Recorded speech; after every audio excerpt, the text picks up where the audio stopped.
Today, we're diving into something pretty unique, a story of war told not with actors or big budget CGI, but with Lego bricks. Yeah, you heard that right. It's this incredibly powerful short film from the Middle East, and we're going to break down exactly how it uses a simple child's toy to build a really potent message about identity, defiance, and resilience. So, that really is the central question, isn't it? How can something as innocent as a child's toy be used to tell a story of war? The contrast is jarring, but that is entirely the point. The creators are using this dissonance to craft a narrative that's both incredibly simple and at the same time profoundly emotional. So, let's break down how they pull it off.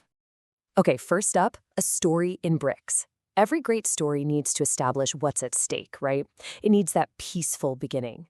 And here, we get to see how this film literally builds its world from the ground up. So the whole thing kicks off with a child building a Lego tower. But listen to the narration. It immediately creates this powerful metaphor. The tower isn't just a toy. It's a symbol of their city, of their family, of a peaceful life that's being constructed piece by piece. This whole scene establishes a world of innocence and creation before any hint of conflict shows up.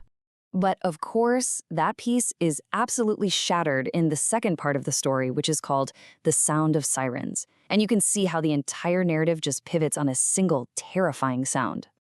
And bam, this is the exact moment everything changes. The question, what is that sound, is so simple, almost childlike. And that's what makes the answer, the air raid siren, even more horrifying. That world of play gets violently interrupted by the harsh reality of war. And just like that, we've moved from creation to destruction. This right here lays out the core conflict so clearly. On the left, you've got the before, a world of family, building, and fun. And then on the right, the after, shattered walls, fire, and pain. The narrative uses this stark contrast to immediately establish the stakes and, really make you feel for them. Okay, so the conflict is set. Now the story starts to identify where it's all coming from. And that brings us to part 3, tweets and fighter jets, where the film gets really explicit about who it sees as the antagonists. The first antagonist they point to is a political one. And just listen to that language, writes in lines of flame. Wow. The animation portrays political speech not just as harmless words, but as this destructive, incendiary force. It's directly linking rhetoric from halfway across the world to the conflict happening on the ground. And then, right on the heels of mentioning the tweets, the narrative points to a military aggressor. By putting these two sources back to back, the film is building a very clear narrative. Political words from one power are immediately followed by military action from another. The story is defining its external foes with absolutely no ambiguity. So, what's the effect of all this? Well, it creates a very straightforward us versus them dynamic. The film isn't trying to be vague or allegorical here. Instead, it's naming names and directly connecting international politics to the destruction we see, making its perspective crystal clear. All right, so the enemy has been defined. The question now becomes, where does the strength to resist come from? The film argues it comes from a deep historical wellspring.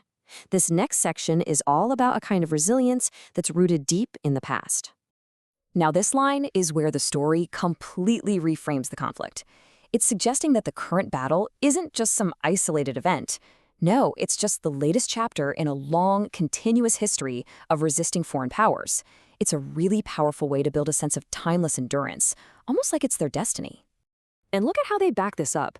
They're invoking specific historical touchstones here. You've got references to ancient empires like Cyrus the Great. You've got legendary warriors, the 10,000 strong. By drawing this direct line from the ancient past all the way to the modern day, the narrative forges an identity based on this incredible legacy of defiance. Okay, this line right here, this is the heart of the argument.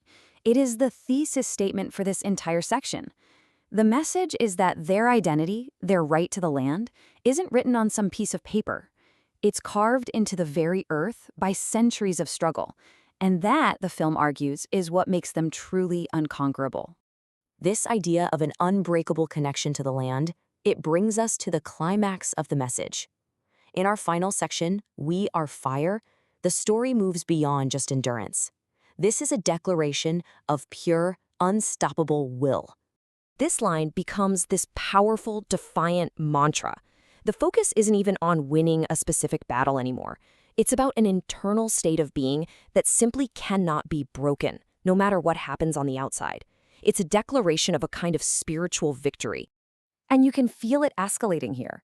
The message moves from that personal resilience, we don't break, to this collective national invincibility that's tied directly to the land itself.